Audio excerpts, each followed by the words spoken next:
Bonjour, je m'appelle Monsieur Moisissure et j'aimerais vous remercier de laisser toute la place à ma croissance. Laissez-moi vous expliquer. Les climatiseurs fonctionnent tous sur le même principe. L'air frais, avec tous ses polluants, entre de l'extérieur. L'air pollué, plein de toux, d'éternuements et d'odeurs, est recyclé et passe à travers les filtres. Les filtres arrêtent les grosses poussières, mais les petites particules comme les moisissures, les virus et les bactéries passent directement à travers les filtres vers les serpentins de refroidissement. Les serpentins de refroidissement sont faits de plaques d'échange de chaleur unies ensemble par des tubes. Un liquide froid est pompé dans les tubes, ce qui refroidit les plaques qui refroidissent à leur tour l'air. Lorsque l'air chaud circule dans les serpentins de refroidissement, cela entraîne des moisissures. Et c'est pourquoi l'espace sombre et humide à l'intérieur du serpentin constitue un environnement parfait pour la croissance des moisissures et des bactéries. Une fois dans le système de refroidissement, nous créons 4 types de problèmes. Des allergies, des maladies microbiennes, des risques de poursuite et une augmentation des coûts d'exploitation. Les allergies se traduisent par les yeux qui brûlent, le nez qui coule, les maux de tête, la fatigue et bien sûr l'asthme, les sinusites et les bronchites et l'absentéisme.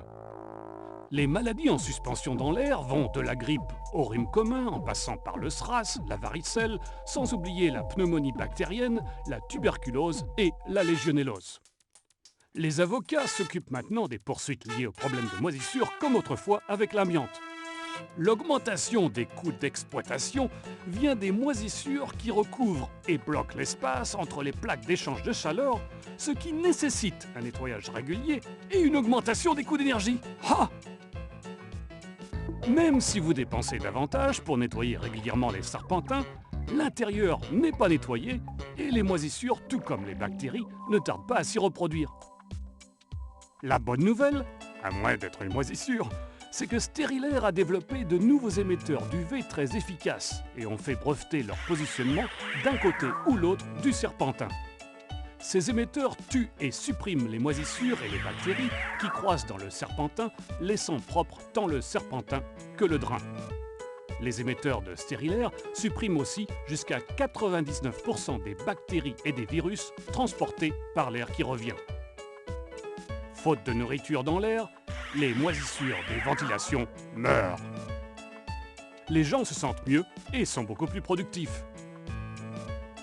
Les plaques de serpentin propres refroidissent l'air plus efficacement et, comme les espaces entre les plaques sont plus grands, l'air circule plus facilement.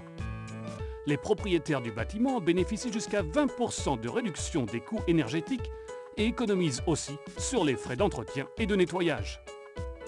Les occupants profitent d'un air de meilleure qualité, d'un absentéisme réduit et d'une productivité accrue. Les émetteurs UV Sterilair sont utilisés dans beaucoup d'applications de climatisation industrielle, commerciale ou résidentielle et de réduction des moisissures et des bactéries rencontrées dans la préparation des aliments et des infections en milieu hospitalier. L'administration des services généraux aux États-Unis recommande l'utilisation de lumière UV dans tous les serpentins et les installations de bacs d'écoulement. En résumé, les émetteurs brevetés Sterilair enlèvent les moisissures, les bactéries et les virus, réduisent les coûts, l'absentéisme et les risques de poursuite, tout en augmentant la productivité avec un retour sur l'investissement sur moins d'1 an. Contactez votre représentant en climatisation et demandez la solution UV Sterilair ou appelez-nous directement au numéro figurant sur votre écran.